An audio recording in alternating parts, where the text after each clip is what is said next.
আসসালামু আলাইকুম রহমতুল্লাহি ওয়া বারাকাতুহু। কি অবস্থা সবাই, কেমন আছেন? আশা করি আপনারা সকলে ভালো আছেন। আপনাদের জন্য নিয়ে আসলাম কে তোর আমার চেয়ে আপন গল্পের পার্ট 10। তো চলুন আর দেরি কিসে, শুরু করা যাক। পরে আমি আর এত কিছু না ভেবে রোদেলার বাবার দেওয়া ঠিকানায় চলে যাই। আর সেখানে যাওয়ার পরে রোদেলার বাবা আমাকে দেখে বলে, এই তো তোমার জন্য অপেক্ষা করছিলাম, আসতে কোনো সমস্যা হয়নি তো? তখন আমি বললাম, না সমস্যা হয়নি। তখন রোদেলার বাবা আমাকে বলল, তোমাকে আমি আসলে একটা চাকরি দিতে চেয়েছিলাম, যদি তুমি করতে চাও। আমি বললাম, জি করতে চাই। রোদেলার বাবা বলল, ভালো, তা তোমার কি আগে চাকরি করার অভিজ্ঞতা আছে? আমি বললাম, আছে। বলুন কি করতে হবে? রোদেলার বাবা বলল, আপাতত বেশি কিছু করতে হবে না, তবে তুমি যখন প্রথম, তাই তোমাকে একটা ছোট কাজ দেব, দেখি করতে পারো কিনা। আমি বললাম, বলুন দেখি পারে কিনা। রোদেলার বাবা বলল, আমার অফিসে কিছু কাজ করার জন্য তোমাকে ঢাকায় যেতে হবে, পারবে? আমি বললাম, জি পারবো। রোদেলার বাবা বলল, ভালো, তাহলে এই ফাইলগুলো নাও, আর বাকিটুকু পরে বলছি। তখনই আমার মনে পড়ে গেল রিদির কথা। আমি যদি এখন ঢাকায় যাই তাহলে ওর কি হবে? তাছাড়া আমিও বা এখন আর কি করব? আমার তো কিছু একটা করা লাগবে, আর এমন সহজে আমি যে চাকরি পাবো তাও তো ভাবতে পারিনি। কিন্তু রিদি কি তাহলে এখন একাই থাকবে? তখন রোদেলার বাবা আমাকে বলে উঠে, কোনো কি সমস্যা, কি যেতে পারবে তো? আমি বললাম, জি পারবো, কিন্তু কয়েকদিন পরে গেলে ভালো হতো। রোদেলার বাবা বলল, কেন, কিছু দরকার হলে আমাকে বলতে পারো। আমি বললাম, না ঠিক আছে, আমি যেতে পারবো। রোদেলার বাবা বলল, এখন থেকে কাজ করা শুরু করে দাও। তারপর আমি আর কিছু না ভেবে রাজি হয়ে যাই, আর রিদির কথা অনেকটা ভুলে যাই, আর কাজে মন দেই। অন্যদিকে মিম গতকাল রাতে আর বাসায় ফিরেনি, কারণ সে কাল সারা রাত শুধু আমার কথাটাই ভেবেছিল। ও ভাবছিল, তাহলে সত্যি কি রাফি এতদিন তাকে মিথ্যা ভালোবাসার নাটক করেছে? তখন মিমের কাছে এসে সে ডাক্তার বলে, কি হলো ম্যাম, আপনার মন খারাপ নাকি? মিম বলল, না কিছু না। ডাক্তার বলল, আপনাকে যে কালকে কথাটা বলেছিলাম সেটা নিয়ে কি কিছু ভেবেছেন? মিম বলল, ভেবেছি। ডাক্তার বলল, তা কি ভেবে পেলেন? মিম বলল, সে তার স্ত্রী। ডাক্তার বলল, এসব কি বলছেন, তার স্ত্রী মানে? মিম বলল, সে কাল নিজের মুখে তা স্বীকার করেছে। ডাক্তার বলল, এটা যদি সত্যি হয় তাহলে আপনি কাকে এতদিন ভালোবেসেছিলেন? মিম তখন কান্না করতে করতে বলল, আমি মনে হয় সত্যি অনেক বড় ভুল করেছি, আমি একজন ভুল মানুষকে এতদিন ভালোবেসেছিলাম। ডাক্তার বলল, কাঁদবেন না ম্যাম, আপনি কি সত্যি তাকে ভালোবাসতেন? মিম বলল, নিজের জীবনের থেকেও বেশি। ডাক্তার বলল, তাহলে আমার কাছে একটা বুদ্ধি আছে, সেটা যদি আপনি করতে পারেন তবে আপনি আবারও আপনার ভালোবাসার মানুষকে ফিরে পাবেন। মিম বলল, কিন্তু তা কী করে সম্ভব? সে তো আমাকে ভালোবাসে না। ডাক্তার বলল, ভালোবাসার মানুষ আছে বলেই তো তাকে ভালোবাসে, না থাকলে আর বাসবে কিভাবে? তখন আপনাকেই ভালোবাসবে। মিম বলল, মানে? ডাক্তার বলল, খোঁজ নিয়ে দেখলাম যে এই মেডিকেলে ভর্তি আছে, মানে আপনার ভালোবাসার মানুষ যাকে ভালোবাসে সে কোমায় চলে গিয়েছে। মিম বলল, তা কি হয়েছে? ডাক্তার বলল, তার মানে আপনি তাকে মেরে ফেলবেন। মিম বলল, আপনি কি পাগল হয়ে গেলেন নাকি, এসব কি বলছেন? ডাক্তার বলল, আমি ঠিকই বলছি, সে এখন কোমায় আছে, এই সুযোগে যদি আপনি তাকে মেরে ফেলেন তাহলে কেউ বুঝতে পারবে না, তখন আপনি আবারও আপনার ভালোবাসার মানুষকে ফিরে পাবেন। মিম বলল, এটা আমি করতে পারবো না, কারণ আমি একজন ডাক্তার, মানুষ বাঁচানোই আমার কাজ, মারা নয়। তখন ডাক্তার বলল, নিজের ভালোবাসা আদায় করতে হলে তাকে মেরে ফেলা ছাড়া আপনার আর কোনো উপায় নেই, ভেবে দেখুন আপনি কি করবেন। মিম বলল, না এটা সম্ভব নয়, আমি কাউকে খুন করতে পারবো না। ডাক্তার বলল, আমি আপনাকে বলেই গেলাম, বাকিটা আপনার ইচ্ছা। এই বলে সে চলে গেল। মিম আরও চিন্তায় পড়ে যায়, কারণ রাফির কথা সত্যি হলে মিম আর কী বা করবে। পরে সে এটা নিয়ে ভাবতে থাকে। এদিকে রাফির বড় ভাই, মানে আমার বড় ভাই দেশে ফিরে এসেছে, আর সে দেশে আসার পর রোদেলার বাড়িতে আসলো। রোদেলা একসময় তাকে বলে ওঠে, আচ্ছা তুমি সত্যি করে বলো তো, তোমার কি আর কোনো ভাই বোন আছে? হৃদয় বলল, হঠাৎ করে এই ধরনের কথা কেন বলছো? রোদেলা বলল, আমার কেন জানি তা মনে হচ্ছে, তাই বললাম। হৃদয় মানে আমার বড় ভাই। তখন আমার বড় ভাই বলল, না আমার কোনো ভাই বোন নেই। কিন্তু এমন প্রশ্ন তোমার মাথায় হঠাৎ করে কেন এলো? রোদেলা বলল, আসলে তোমার মা সেদিন এসে বলল তার নাকি আরেকজন ছেলের কথা মনে পড়ে গেল, আর আমারও তখন মনে পড়লো তুমিও বিয়ের আগে আমাকে বলেছিলে তোমার একজন ছোট ভাই আছে, তাই বললাম। হৃদয় তখন বলল, না বললাম তো, আমার কোনো ভাই বোন নেই। তুমিও না, কি যে বলো। রোদেলা তখন বলল, আচ্ছা ঠিক আছে, কিন্তু তুমি কি আমার কাছ থেকে কিছু লুকাচ্ছ? হৃদয় বলল, তোমার থেকে আবার কি লুকাবো আমি? তারপর এই নিয়ে রোদেলাও আর কোনো কথা বলেনি। এদিকে আমি রোদেলার বাবার কাজ অনুযায়ী আজ রাতে ঢাকায় যাওয়ার কথা, তাই আমি রিদিকে দেখতে হাসপাতালে যাওয়ার জন্য যাই। এদিকে মিম ও রাফির কথাটা নিয়ে একটু বেশি চিন্তায় পড়ে যায়, কারণ তার কথা যদি সত্যি হয় তখন সে কি করবে। আর সে রাফিকে অনেক ভালোবাসে, তাই সে সিদ্ধান্ত নেয় যে দরকার হলে রাফিকে পাওয়ার জন্য সে রিদিকেও মেরে ফেলবে। এই জন্য মিম অনেক সাবধানে রিদির সেখানে যায়। সেখানে গিয়ে দেখে রিদির তো সত্যি কোনো জ্ঞান নেই। এই সুযোগ যদি মিম তাকে মেরে ফেলে তাহলে কেউ বুঝতে পারবে না। তাই মিম যখনই রিদির কাছে গিয়ে তাকে মেরে ফেলতে যাবে তখনই আমি সেখানে চলে আসি আর মিমকে ডেকে বলি। যা শুনে মিমও ভয় পেয়ে যায়। আমি বললাম, আপনি এখানে কি করছেন? মিম বলল, কোথায়, কিছু না তো। আমি বললাম, তাহলে এই সময় এখানে কেন? মিম বলল, কেন আবার? আমি তাকে দেখতে আসলাম, সে এখন সুস্থ হলো নাকি। আমি বললাম, কিন্তু আপনি তো এখানে ছিলেন না, অন্য একজন ডাক্তার ছিল যে রিদির চিকিৎসা করছিল, তাহলে আপনি কি করছেন এখন?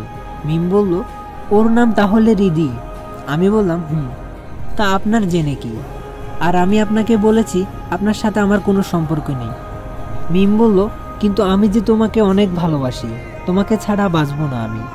তখন আমি বললাম, তা তো আপনি এর আগের বারও বলেছিলেন, কিন্তু তার প্রতিবাদ তো ভালো করেই দিলেন। মিম বলল, আমি সত্যি তোমাকে ভালোবাসি, আর তোমার আর আমার মাঝে যেই আসবে তাকে দরকার হলে আমি মেরে ফেলবো। তখন আমি অবাক হয়ে বললাম, মেরে ফেলবেন মানে?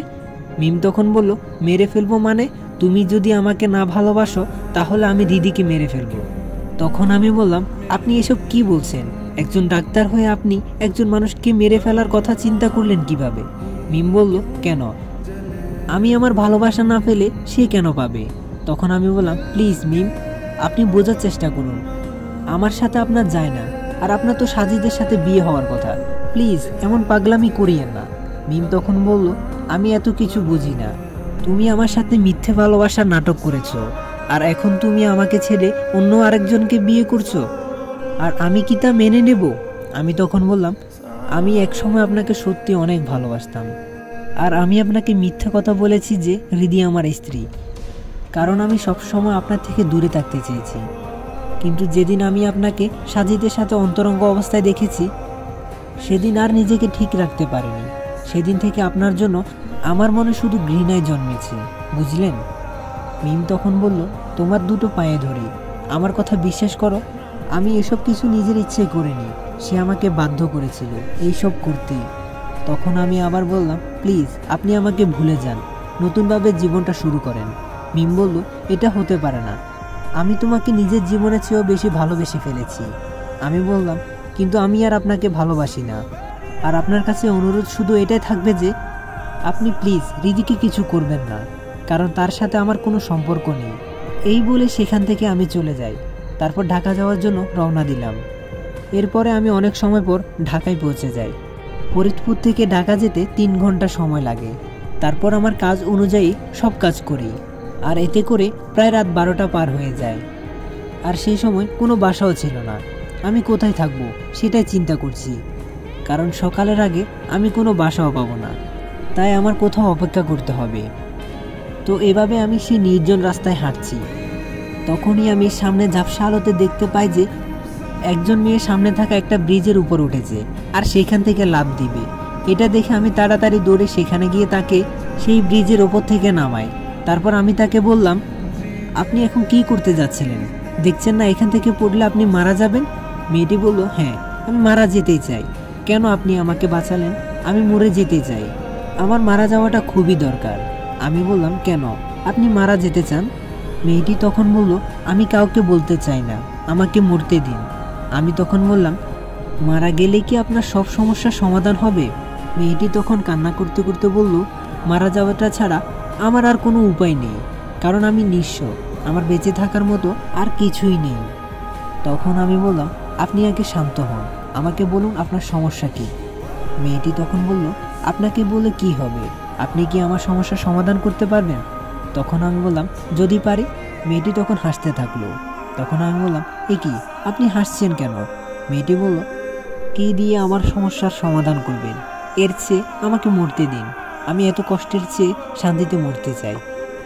তখন আমি বললাম, সত্যি তাহলে মরলে আপনার সমস্যার সমাধান পাবেন? মেয়েটি বলল, তাছাড়া আমার আর কোনো উপায় নেই। আমি বললাম, আচ্ছা তাহলে লাফ দিন। এই কথা শুনে মেয়েটি একটু অবাক হয়ে আমার দিকে তাকায়, আর আমিও তার দিকে তাকাই। তারপর মেয়েটি আবারও ব্রিজের উপর উঠে লাফ দেওয়ার জন্য, আর আমি অন্যদিকে হেলান দিয়ে তার দিকে তাকিয়ে আছি। উপরে উঠে মেয়েটি আবারও আমার দিকে তাকায়, আর আমিও তার দিকে তাকিয়ে থাকি। মেয়েটি আবারও মুখ ফিরিয়ে নিচের দিকে তাকায়, আর যখনই নিচে লাফ দিতে যাবে তখনই জোরে চিৎকার দিয়ে আমার গায়ের উপর পড়ে আর আমাকে জড়িয়ে ধরে। আমি তখন বললাম, কি হলো, এত জোরে চিৎকার কেন দিলেন? আর লাফ কেন দিলেন না? লাফ দিলে নিশ্চিত আপনি নিচে পড়তেন, তখন আপনার সব সমস্যার সমাধান হতো। মেয়েটি তখন বলল, অনেক ভয় করে। আমি তখন বললাম, কেন, একটু আগে না লাফ দিতে যাচ্ছিলেন? মেয়েটি তখন নিশ্চুপ হয়ে আছে। আমি তখন বললাম, জানি তো, কেউ একবার মৃত্যুর কাছ থেকে ফিরে আসলে আর সে তার দিকে ভুলেও যায় না, কারণ তার মনে যে সারা জীবনের জন্য ভয় ঢুকে গিয়েছে। মেয়েটি নিশ্চুপ হয়ে আছে। আমি বললাম, আমাকে কি এভাবে জড়িয়ে ধরে রাখবেন? আমার যে দম বন্ধ হয়ে আসছে। মেয়েটির সাথে সাথে লজ্জা পেয়ে আমাকে ছেড়ে দেয়। তখন আমি বললাম, জানেন আপনি কে? মেয়েটি বলল, কে আমি?